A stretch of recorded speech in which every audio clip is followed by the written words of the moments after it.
সবাইকে অনেক অনেক শুভেচ্ছা জানিয়ে রসনা বিলাস থেকে চলে এলাম নতুন একটি ভিডিও নিয়ে। আশা করি সবাই খুব ভালো আছেন। আজকে এখানে আমি চাল কুমড়া নিয়েছি আর নিয়েছি 3টা ছোট আলু আর চাল কুমড়া দিয়ে মজার একটি রেসিপি শেয়ার করব। শুরু থেকে শেষ পর্যন্ত দেখতে থাকুন, আশা করি ভালো লাগবে। চাল কুমড়া আমি অর্ধেক পরিমাণ নিয়েছি আর এখন আমি চাল কুমড়া একটি পিলারের সাহায্যে ছুলে নিব।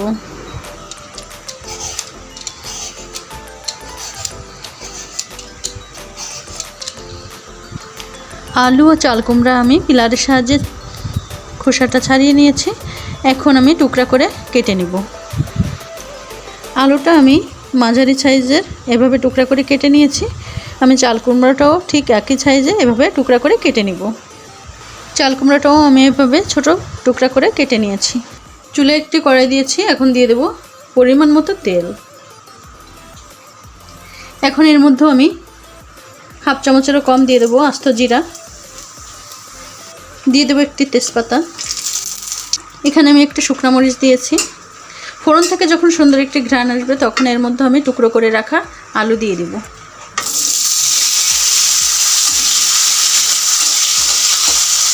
আলুটা দিয়ে 1 মিনিটের মতো আমি ভেজে নিয়ে এখন এর মধ্যে দিয়ে দেবো কেটে রাখা চাল কুমড়া, দিয়ে দেবো 3টা কাঁচামরিচ ফালি। এখন এর মধ্যে আমি দিয়ে দেবো 1 চামচ আদা বাটা, দিয়ে দেবো হাফ চামচ হলুদের গুঁড়া, এর মধ্যে দিয়ে দেবো আমি 1 চামচ ধনিয়া গুঁড়া, দিয়ে দেবো হাফ চামচ জিরা গুঁড়ি, এখন দিয়ে দেবো হাফ চামচ মরিচের গুঁড়া, দিয়ে দেবো স্বাদ অনুযায়ী লবণ। এখন এর মধ্যে দিয়ে দেবো আমি ছোলার ডাল 1 কাপ। এই ছোলার ডাল আমি 1 কাপ নিয়েছি, মেজারমেন্ট কাপের 1 কাপ। আর আমি 2 ঘন্টা পানিতে ভিজিয়ে রেখেছিলাম যেন তাড়াতাড়ি সিদ্ধ হয়ে যায়। আর অবশ্যই ডাল এরকম ভিজিয়ে রাখতে হয় 3-4 ঘন্টা, তাহলে খুব তাড়াতাড়ি সিদ্ধ হয়ে যায়। ডাল আমি ভালো করে ধুয়ে নিয়েছি, এখন এর মধ্যে দিয়ে দিব। ডাল দেওয়ার পর ভালো করে মিশিয়ে নিব মশলার সঙ্গে। আর আমি এর মধ্যে এখন গরম পানি দিব। গরম পানি দিয়ে ডালটা আর সবজি আমি সিদ্ধ করে নেব। এখন এখানে আমি 2 কাপ গরম পানি দিব।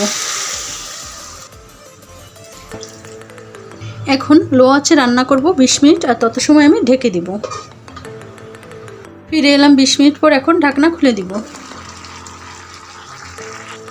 ডাল, আলু, চাল কুমড়া প্রায় 80% কিন্তু সিদ্ধ হয়ে গেছে। পানিটা কিন্তু অনেকটাই টেনে গেছে, এখনও বাকি আছে একটু। আর একটু বারবার ঘুটে দিব ডালটা যেন একটু ভেঙে ভেঙে যায়। একেবারে ডালটা যেন ভেঙে না যায়, কিছুটা ভেঙে যাবে, কিছুটা আস্ত থাকবে, তাহলেই কিন্তু খেতে ভালো লাগবে।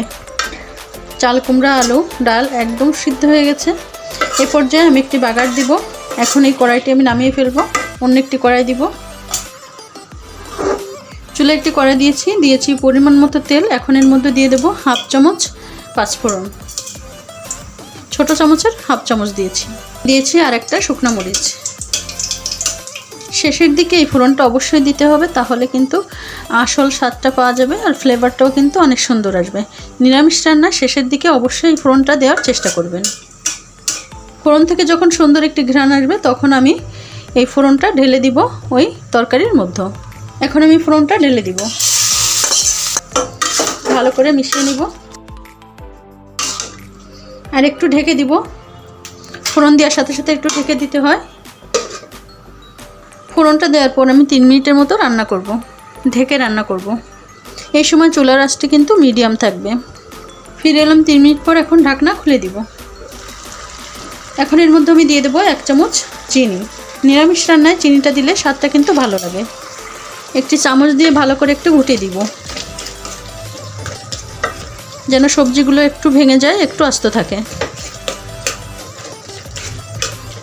রান্নাটা আমার প্রায় কমপ্লিট।